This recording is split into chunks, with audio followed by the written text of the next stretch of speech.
One Piece has never been bigger than it is right now, and if you read this chapter, you know exactly what I'm hinting at. Spoilers going forward, you have been warned. Okay, so if you thought the last chapter was goofy, this chapter took it to a whole other level. Like, except for the few panels where it was just Kaido looking serious, the entire chapter was wall-to-wall gags due to Luffy's new power, which is looking to be the most overpowered devil fruit in all of One Piece. We still have some unanswered questions about this ability. For example, there is a moment in this chapter where Luffy's head pops out from the roof of Onigashima, and the eyes of everyone pop out of their skull, just like we saw Luffy do in chapter 1044. I mean, we've seen the eye gag all throughout One Piece multiple times, but not exactly like this. Even Law and Kid as well had the effect on their faces, which makes me wonder if this is a product of Luffy's ability, or maybe we will never get an explanation for this, and it's just one of those things Oda doesn't want us using too much brain power on. The name of this chapter is Next Level, and as soon as you jump into it, you get a very real sense as to why. It feels like two gods are facing off against each other. We have never seen a fight to this magnitude at any other point in the story, and I don't think we've ever seen a fight this ridiculous anywhere else in the story either. Throughout this battle, Kaido is trying to figure out what the hell is going on with Luffy's new power. At first, he's just like, oh, congrats, Luffy, now you can turn the environment and others into rubber. That's a common paramecia fruit trait, but hey, why do you look like a Super Saiyan? Luffy just ignores what he's saying, so Kaido logically decides, well, maybe I should just try eating him again. He soon realizes how bad of a decision that was when Luffy, in Kaido's stomach, makes him look like one of those 1,000-pound sisters from TLC. Then what Luffy decides to do in order to escape, and I'm 100% serious about this, is rubberize Kaido's eyes, shoot his arms straight through them, and grab Kaido's nose to pull and escape through his forehead. At least that's how I try to make sense of this. I almost can't even comprehend what Luffy is doing on some of these panels. After he makes his escape from Kaido, he grins and deflates himself from his balloon form. His deflation is so powerful that it shoots him above the clouds, and then we get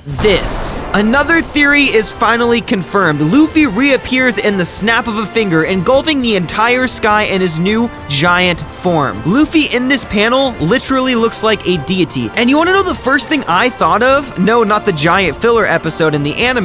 This scene right here is what I thought of when seeing this panel, where Luffy's silhouette was painted in the sky during the climax of Skypiea. Oda once again leaving little or rather big hints for us all along the story. Now, when I saw this, I was like, Kaido is about to get stomped on, but then Kaido actually comes around the side and bites Luffy on the neck. Only Luffy would do this, but to counter Kaido's bite, Luffy grabs Kaido and uses him as a jump rope, like he's on some sort of elementary school playground. But we still see Kaido do a little bit of damage to Luffy with his previous attack. And that's something I quickly want to talk about in regards to Luffy's new power. How durable is it really? Because we see scenes like this where Kaido obviously did damage to Luffy, but then we see a panel later where Kaido hits him dead on with the same Kanabo smash he used to defeat Luffy and nearly kill Kinemon, yet Luffy just bounces it off. Another time in which Kaido hit Luffy directly with his Kanabo, Luffy's face just gets imprinted by it, leaving the spikes in his face like some sort of clay. Again, a very common gimmick in kids' cartoons. Kaido also shoots a Boro Breath at point blank range and it chars him to a crisp, but just like a Looney Tunes episode, he shakes it off, revs his legs like a motor, and launches himself back at Kaido. You would think that because Kaido's using Haki, Luffy should still be getting damage despite his rubber ability, but it's like Luffy is able to use his rubber despite all of that, preventing significant damage. I'm curious to hear your thoughts on all of this, so let me know in a comment below, but honestly, this confused the heck out of me. 3 of my favorite pieces of cartoon media when growing up were SpongeBob, Space Jam, and Looney Tunes back in action. This entire chapter was like watching one of those cartoons all over again, especially those panels I mentioned a second ago, where Luffy gets burned and something like when he becomes the Kanabo. It's all super cartoony and I love it. Even Kaido at one point says, it's like I'm watching something straight out of a picture book. However, we do get a slight setback when Luffy starts reverting to his base form, and it's stated that he's near death and that he shouldn't even be alive right now. But Luffy does not care about this at all. He can't and he won't stop until Kaido is finally defeated. And with that last statement ringing off the page, Luffy prepares a brand new attack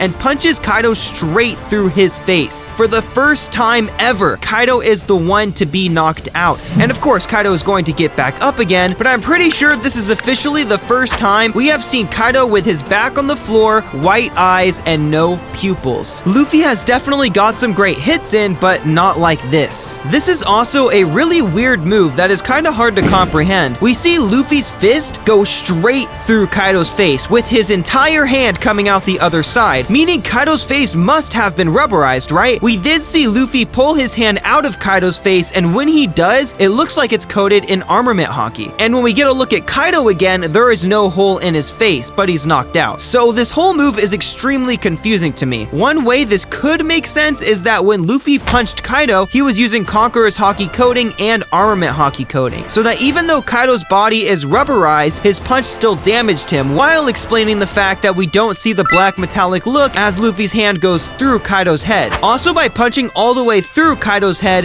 the punch hit not only the front of his face, but all of the internal parts as well, just like Ryo, but more directly, leading Kaido to getting knocked out for the first time. Honestly, this might not make sense, and I'm probably just overanalyzing again, but my brain just wants to make sense of this so bad. And there are so many wacky things happening right now, so I'm struggling to keep up. Kaido at this moment thinks to himself how insane all of this is, and that he's never witnessed power like this before. I don't think we've ever seen Kaido in this mindset, and it really shows that we are in the final stretch of the raid. However, there are still a couple things I want you to remember. This battle is not over yet, and anything can still happen. 1. Kaido's awakening. If Law, Kid, and Luffy have awakened their ability, then I think it's safe to say that Kaido has the potential to have already awakened his ability at some point. I mean, he's had his fruit for how many years now? At least 38, right? We know that when a zoned user awakens, the user gains a huge boost in strength and speed, but loses some of their personality to the will of the animal or creature within the zoned devil fruit, causing the user to become extremely primal. So maybe Kaido was holding back his awakening since he can't properly control it, and if he were to awaken, the fight wouldn't be fun for him since it would be the mythical dragonfish fighting,